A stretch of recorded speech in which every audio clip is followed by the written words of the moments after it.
Hollow Knight, more like Sorrow Knight, because once you beat this game, you'll be really sad that you can't play it for the first time all over again.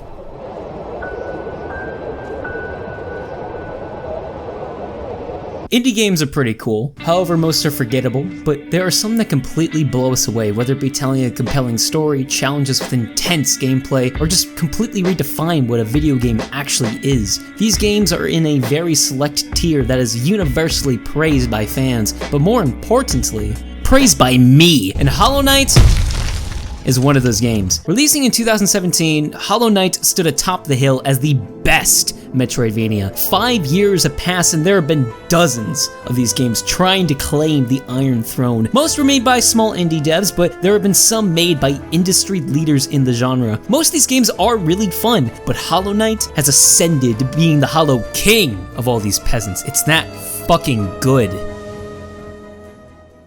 The biggest thing you need to know about Hollow Knight is that it has mastered setting the tone in its environment, and more importantly, emphasizing the change in that environment. Let's start with the enemies. In Hollow Knight, we begin in the Howling Cliffs, where there is nothing to really challenge us combat-wise. Just these little bugs going in a set, determined path. These yappy bugs that slowly fly towards you, and then some platforming to get you used to everything.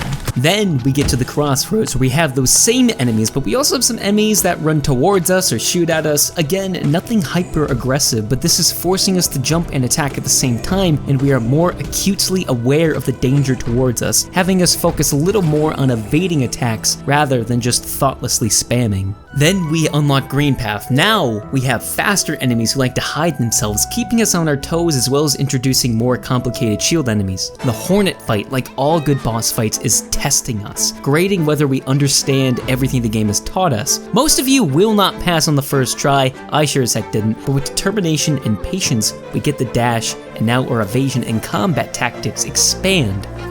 But so do the enemies. Fungal Wastes, while not combat heavy, is very movement heavy. Between learning how to strike downwards, getting used to the dash in combat, and evading air-based enemies, the game wants us to take a small break from aggressive action to passive action, aka movement, and how we can incorporate it later on, which brings us right to the Mantis Village, the hardest combat situation at this point. We are required to face fast attacking ground and air enemies, sometimes simultaneously. You have to use the dash, you will fight and evade in the air, and using things like the downward slash and magic help tremendously. Each level in Hollow Knight slowly builds out like a tree, expanding both the world, but also expanding into a giant tutorial until the game feels like it can finally let go and push you off of its branches. After Mantis Village, the developers trust you enough to get lost and fight your way through the rest of the game. That is what makes a great Metroidvania. If you know what you're doing, you can do whatever you want at that point, which is good, because this game is hard as shit. Hollow Knight has taken a lot of influences from Dark Souls, not just its crushing atmosphere, but also its mechanics. Specifically the way money works. When you die, you get one chance to get all of your money back, and if you die again, it all goes away. However, the major pain is that every time you die, the bench last used is almost always far away, and you need to waste a few minutes to get back to your corpse, only to die again. I understand that the devs wanted us to improve by reliving the same challenges, but it's just a slog to get by everything, especially if you don't have a map of a new area. Like the Crystal Caverns is such a spike in difficulty before you get a map that it made me rage quit back in 2019. But I'm so good now that I beat Marmu on my first try, so I'm kind of hot shit.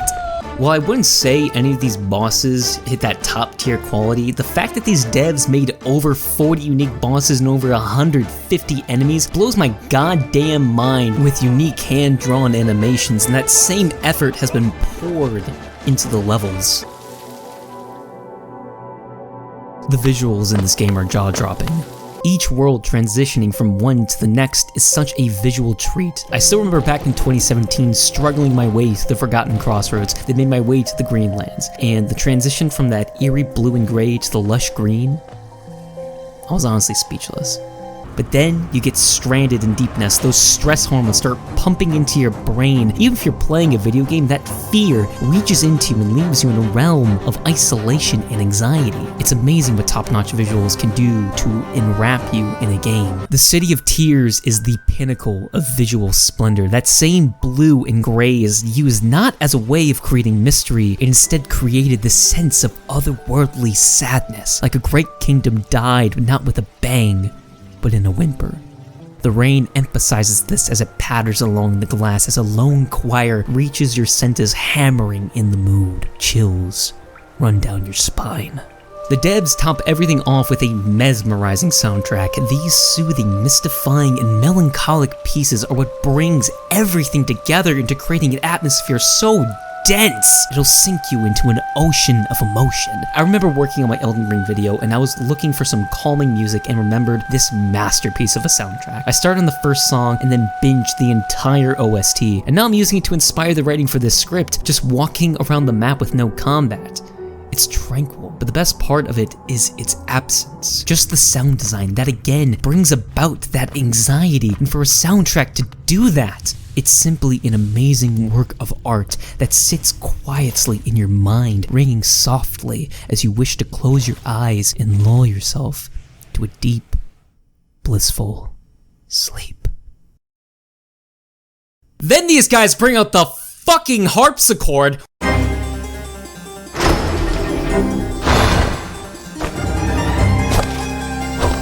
When this hot fire drops during the Mantis Lord fight, it just makes you want to go for a no-hit run and eat their fucking asses. And when everything comes together, the music, the visuals, your emotions rising out from the deep abyss that is your soul, that feeling is why this game is so fucking good.